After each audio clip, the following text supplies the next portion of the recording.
Jehovah's Witnesses have a playlist of about 15 Bible verses that they pluck out of context to justify their beliefs. And lately, Jehovah's Witnesses have relaxed their Bible study so much that even those cherry-picked verses are hard to remember to them. This is why Geoffrey A.R.C. Jackson is here not to talk about the removal of the hour requirement or the renewal of the midweek meetings, but about a boring publication to help Jehovah's Witnesses remember those verses. And now the governing body has approved of adding yet another tool to help us quickly access the powerful message in the Bible. We all believe in the power of God's Word to give us comfort and guidance. Because of that, we have our favorite scriptures that we refer to over and over again. However, do you ever partially remember a Bible verse, but you're not sure where to find it? I know that happens to me. Or do you want to comfort someone with a verse that perhaps they don't often hear? If so, you'll be pleased to know that a new tool is being released. It has the title, Scriptures for Christian Living. This publication, as Geoff goes on to say, is basically a remake of an old book, because even they are struggling to find new, original ideas to reinvigorate the cult. The book Mak Sure of All Things was a book that cataloged cherry-picked Bible verses into Jehovah's Witnesses topics, and of course, they have to tell you just how amazing that book was. I love this book. Its comprehensive lists of scriptures under topics ranging from angels to work help me to understand and identify important Bible principles. Well, when the Mak Sure book came out, we were pioneering in the Bible Belt, where we often had doctrinal discussions. I remember one time talking with a woman, and she brought up the rich man and Lazarus. So we went to that section in the Mak Sure book on hellfire, and we were able to reason with her on the matter.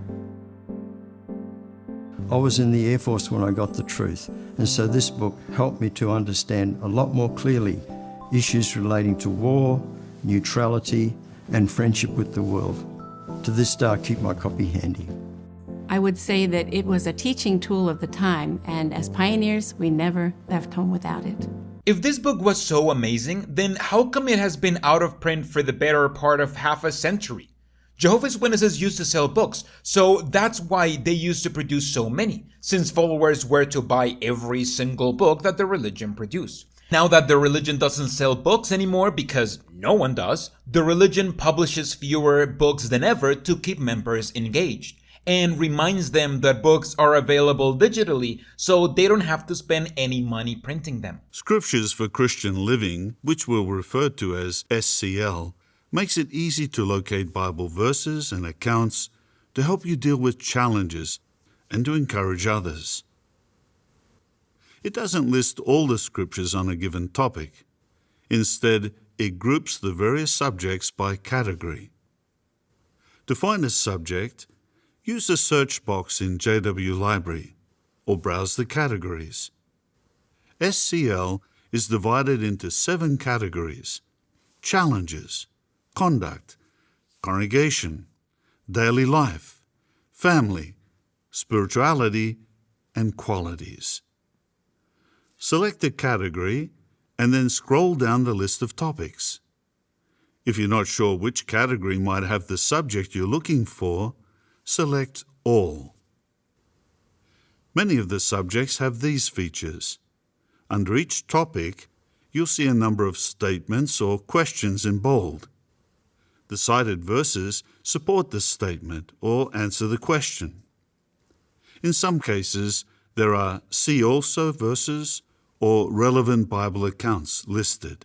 And Geoff is quick to say that, unlike the last publication, no one is actually expecting you to convert people with these verses. Instead, it's meant for you to keep others indoctrinated. How can the SCL be used? Unlike the Mak Sure book, which was designed primarily for use in the field ministry, SCL is designed to guide us as we face the challenges of living as true Christians. Elders, you'll find this new publication to be a valuable resource on shepherding calls and when developing talks.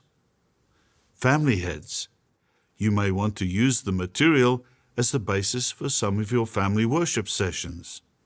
And congregation publishers, you can use this material not only as a basis for some personal Bible study projects, but also to help your Bible students learn and apply Bible principles when making decisions.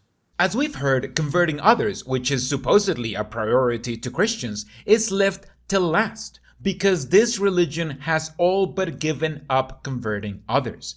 Nowadays, it's all about trying to keep converts indoctrinated. And, of course, they can't wait to remind you of your loyalty to the governing body. It's the governing body's hope that scriptures for Christian living will help all of us to do as 2 Timothy 3:17 says, and use God's word to become fully competent, completely equipped for every good work. Whereas before they did a dog whistle and said it's Jehovah's will that this happens, now they're at least honest at telling you this religion isn't led by some god in the sky. It's led by the governing body. Geoff goes on to talk about David for quite a while and reminds viewers of the not at all creepy verse that says that God kept his tears in a skin bottle. And Geoff's interpretation is telling. Still, David didn't allow himself to be overwhelmed by grief. He was confident that Jehovah noticed his tears and that God understood the reason why David was crying. It's as if his tears were recorded in a book. David was sure that one day that book would be opened and Jehovah would repay the men who had made David cry. Jehovah's Witnesses aren't peaceful. They're actually quite vindictive. They have absolutely nothing against revenge and violence. It's just they think that revenge is for God to execute, not for them. That's why Geoff's interpretation of this verse saying that David was asking God to remember his sorrows is a more sinister one. David asking God to impart vengeance for him. And after rambling about the importance of prayer, Geoff closes with this. When I am afraid, I put my trust in you. That's realistic. It acknowledges the fact that sometimes we're afraid, but it tells us what to do about it, to put our trust in Jehovah. Next year, we'll have many opportunities to meditate on that statement, because the governing body has chosen it as our year text for 2024. Once again, that's Psalm 56, verse 3. When I am afraid, I put my trust in you. That is the Jehovah's Witness motto. Whenever anything happens, the best thing you can do is trust in Jehovah, which means remain passive in the event, but even more active in the religion. This is how every cult thrives, by putting the cult as the unequivocal solution to every problem, and when it fails, blaming you for not being as active in the cult as you should have been. This was a quick update by Geoff that I found nevertheless interesting. This religion has clearly said goodbye to the time when they made books to convert people, and now make digital books in the hope of keeping converts indoctrinated, because that's seemingly the focus of the religion, to stop losing members and try to keep the ones that haven't left yet. Thank you so much for watching, and thank you so much to my supporters who are all competing to get a free Sparlock at the end of the month. See you soon!